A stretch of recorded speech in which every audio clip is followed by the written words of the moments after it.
রকফেলারের উল্লেখযোগ্য উদ্ধৃতি। আমাকে প্রথম দিকে কাজ করার পাশাপাশি খেলা শেখানো হয়েছিল।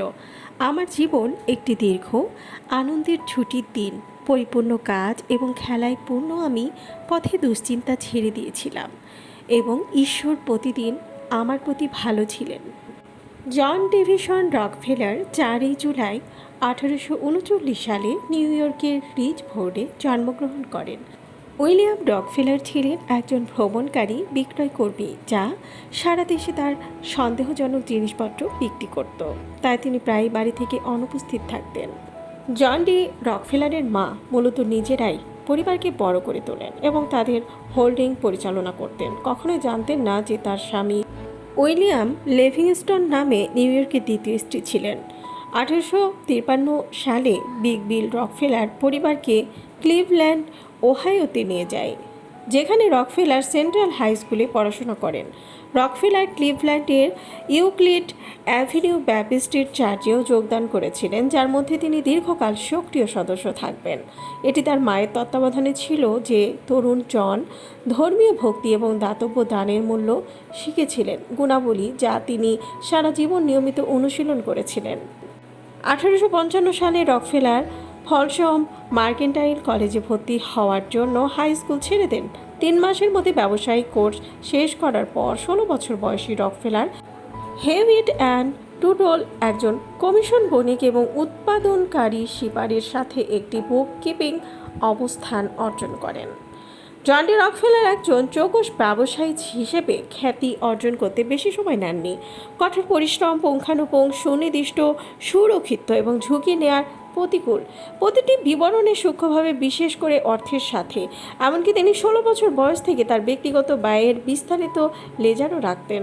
রকফেলার তার হিসাব রক্ষণের কাজ থেকে 4 বছরে $1000 সঞ্চয় করতে সক্ষম হন। 1859 সালে রকফেলার এই অর্থটি তার পিতার কাছ থেকে $1000 ঋণে যোগ করেন, যাতে তিনি তার নিজের কমিশন বণিক অংশীদারিত্বে বিনিয়োগ করেন। 4 বছর পরে রকফেলার এবং ক্লার্ক একটি নতুন অংশীদার রসায়নবিদ স্যামুয়েল অ্যান্ড্রুসের সাথে আঞ্চলিকভাবে ক্রমবর্ধমান তেল শোধনাগার ব্যবসায় প্রসারিত হন, যিনি একটি শোধনাগার তৈরি করেছিলেন কিন্তু ব্যবসা এবং পণ্য পরিবহন সম্পর্কে খুব কমই জানতেন। যাই হোক, 1865 সাল নাগাদ মরিস ক্লার্কের 2 ভাই সহ 5 জন অংশীদার তাদের ব্যবসার পরিচালনা এবং দিক নির্দেশনা নিয়ে মতানৈক্য ছিল, তাই তারা তাদের মধ্যে সর্বোচ্চ দরদাতার কাছে ব্যবসা বিক্রি করতে সম্মত হয়েছিল। 25 বছর বয়সী রকফেলার $72,500 দর দিয়ে এটি জিতেছিলেন এবং অ্যান্ড্রুসকে সঙ্গী হিসেবে নিয়ে রকফেলার অ্যান্ড অ্যান্ড্রুস গঠন করেছিলেন। জন ডি রকফেলার এবং স্ট্যান্ডার্ড অয়েল কোম্পানিতে তার অংশীদাররা ধনী ব্যক্তি ছিলেন, কিন্তু তারা আরও বেশি সাফল্যের জন্য চেষ্টা করছিলেন। 1871 সালে স্ট্যান্ডার্ড অয়েল আরও কয়েকটি বড় শোধনাগার এবং প্রধান রেলপথ গতি গোপনে সাউথ ইমপ্রুভমেন্ট কোম্পানি নামে একটি হোল্ডিং কোম্পানিতে একত্রিত হয়। জন ডি রকফেলার হাই স্কুল ক্লাসের ভ্যালি ভিক্টোরিয়ানকে বিয়ে করেন। যদিও রকফেলার আসলে স্নাতক হননি, লরা সেলেস্টিয়া সেটি স্পেলম্যান তাদের বিয়ের সময় একজন সহকারী অধ্যক্ষ, একজন সফল ক্লিভল্যান্ড ব্যবসায়ীর কলেজ শিক্ষিত কন্যা ছিলেন। তার নতুন স্বামীর মতো সেটিও তার গির্জার একনিষ্ঠ সমর্থক ছিলেন এবং তার পিতামাতার মতো মেজাজ এবং বিলোপ আনন্দকে সমর্থন করেছিলেন। রকফেলার মূল্যবান এবং প্রায়ই ব্যবসায়িক শিষ্টাচার সম্পর্কে তার উজ্জ্বল এবং স্বাধীনচেতা স্ত্রীর সাথে পরামর্শ করতেন। 1866 থেকে 1874 সালের মধ্যে এই দম্পতির 5টি সন্তান ছিল। পরিবারের বেড়ে ওঠার সাথে সাথে রকফেলার ইউক্লিডে একটি বড় বাড়ি কিনেছিলেন, ক্লিভল্যান্ডের অ্যাভিনিউ, যা মিলিয়নিয়ারের সারি নামে পরিচিত হয়েছিল। 1880 সাল নাগাদ তারা এরি লেক উপেক্ষা করে একটি গ্রীষ্মকালীন বাড়িও কিনেছিলেন, ফরেস্ট হিল, যেমনটি বলা হতো রকফেলারদের প্রিয় বাড়ি হয়ে ওঠে। 4 বছর পরে যেহেতু রকফেলার নিউ ইয়র্ক সিটিতে আরও ব্যবসা করছিলেন এবং তার পরিবার থেকে দূরে থাকতে পছন্দ করেননি, রকফেলাররা আরও একটি বাড়ি কিনেছিলেন। তার স্ত্রী এবং সন্তানরা প্রতি শরতে শহরে ভ্রমণ করবে এবং শীতের মাসগুলি পশ্চিম 54তম স্ট্রিটে পরিবারের বড় ব্রাউন স্টোর দিতে থাকবে। পরবর্তী জীবনে শিশুরা বড় হওয়ার পর এবং নাতি নাতনিরা আসার পর রকফেলাররা ম্যানহাটনের কয়েক মাইল উত্তরের নিউ ইয়র্কের পোকান্টিকো হিলস এ একটি বাড়ি তৈরি করে। তারা সেখানে তাদের সুবর্ণ বার্ষিকী উদযাপন করেছিল, কিন্তু 1915 সালের বসন্তের সময় লরা সেটি রকফেলার 75 বছর বয়সে মারা যান। জন ডি রকফেলারের নাম প্রথমে ক্লিভল্যান্ড গণহত্যার সাথে নির্মম ব্যবসায়িক অনুশীলনের সাথে যুক্ত ছিল, কিন্তু ইডা টার্বেলের history of standard oil company শিরোনামের একটি 19 অংশের সিরিয়াল প্রকাশের পরে 1902 সালের নভেম্বরে ম্যাকক্লুরস ম্যাগাজিনে প্রদর্শিত হতে শুরু করে তার জনসাধারণের খ্যাতি লোভ ও দুর্নীতির অন্যতম বলে ঘোষণা করা হয়েছিল। টার্বেলের দক্ষ আখ্যানটি স্কোয়াশ প্রতিযোগিতা এবং শিল্পে স্ট্যান্ডার্ড অয়েলের অদম্য আধিপত্যের জন্য তেল জায়ান্টের প্রচেষ্টার সমস্ত উপাদানকে উন্মোচিত করেছিল।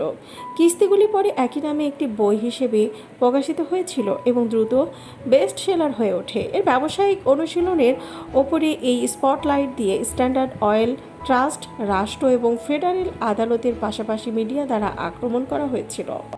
জন ডি রকফেলার তার জীবদ্দশায় বিশ্বের অন্যতম ধনী ব্যক্তি ছিলেন। যদিও একজন টাইকুন, তিনি নজিরবিহীনভাবে জীবনযাপন করতেন এবং একটি নিম্ন সামাজিক প্রোফাইল রাখতেন। খুব কমই থিয়েটারে বা অন্যান্য ইভেন্টে অংশ নিতেন, যা সাধারণত তার সমবয়সীদের দ্বারা উপস্থিত ছিল। শৈশব থেকে তাকে গির্জা এবং দাতব্য প্রতিষ্ঠানে দেওয়ার প্রশিক্ষণ দেওয়া হয়েছিল এবং রকফেলার নিয়মিতভাবে তা করেছিলেন। যাই হোক, স্ট্যান্ডার্ড অয়েলের বিলুপ্তির পর $1 বিলিয়ন বেশি মূল্যের একটি ভাগ্যের সাথে এবং সংশোধন করার জন্য একটি কলঙ্কিত জনসাধারণের ভাবমূর্তি নিয়ে জন ডি রকফেলার মিলিয়ন ডলার দিতে শুরু করেন। 1896 সালে 57 বছর বয়সী রকফেলার স্ট্যান্ডার্ড অয়েলের প্রতিদিনের নেতৃত্বে পরিণত হন, যদিও তিনি 1911 সাল পর্যন্ত রাষ্ট্রপতির পদে অধিষ্ঠিত ছিলেন এবং পরোপকারে মনোনিবেশ করতে শুরু করেছিলেন। তিনি ইতিমধ্যে 1890 সালে শিকাগো বিশ্ববিদ্যালয় প্রতিষ্ঠায় অবদান রেখেছিলেন। 20 বছরের মধ্যে $35 মিলিয়ন দিয়েছিলেন। এটি করার সময় রকফেলার আমেরিকান ব্যাপটিস্ট এডুকেশন সোসাইটির পরিচালক রেভ ফ্রেডরিক টি গেটসের উপর আস্থা অর্জন করেছিলেন, যিনি বিশ্ববিদ্যালয়টি প্রতিষ্ঠা করেছিলেন।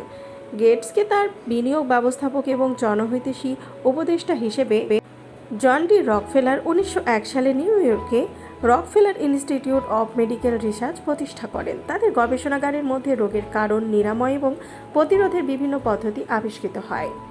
মেনিনজাইটিসের নিরাময় এবং কেন্দ্রীয় জেনেটিক বিষয় হিসেবে ডিএনএ শনাক্তকরণ সহ 1 বছর পরে রকফেলার সাধারণ শিক্ষা বোর্ড প্রতিষ্ঠা করেন। তার 63 বছরের অপারেশনে এটি আমেরিকান স্কুল এবং কলেজগুলিতে $325 মিলিয়ন বিতরণ করেছেন।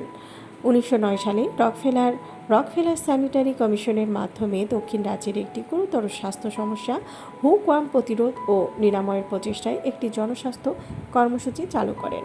1913 সালে রকফেলার ফাউন্ডেশন তৈরি করেন, তার ছেলে জন জুনিয়রকে প্রেসিডেন্ট হিসেবে এবং গেটসকে একজন ট্রাস্টি হিসেবে।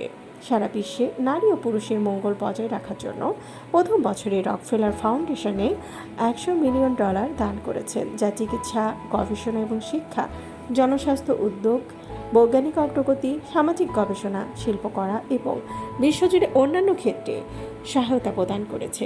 1 দশক পরে রকফেলার ফাউন্ডেশন ছিল বিশ্বের বৃহত্তম অনুদান প্রদানকারী ফাউন্ডেশন এবং এর প্রতিষ্ঠাতাকে মার্কিন ইতিহাসে সবচেয়ে উদার সমাজসেবী হিসেবে গণ্য করা হয়।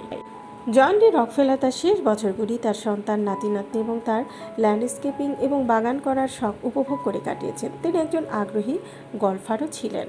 রকফেলার শতবর্ষী হয়ে বেঁচে থাকার আশা করেছিলেন, কিন্তু 23 মে 1937 সালে এই অনুষ্ঠানে 2 বছর আগে তিনি মারা যান।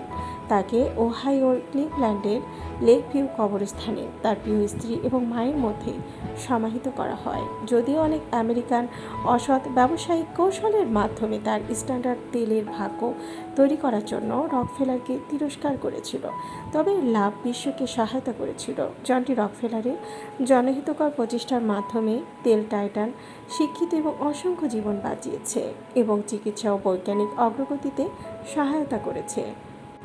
রকফেলার চিরকালের জন্য আমেরিকান ব্যবসার ল্যান্ডস্কেপ পরিবর্তন করেছিলেন।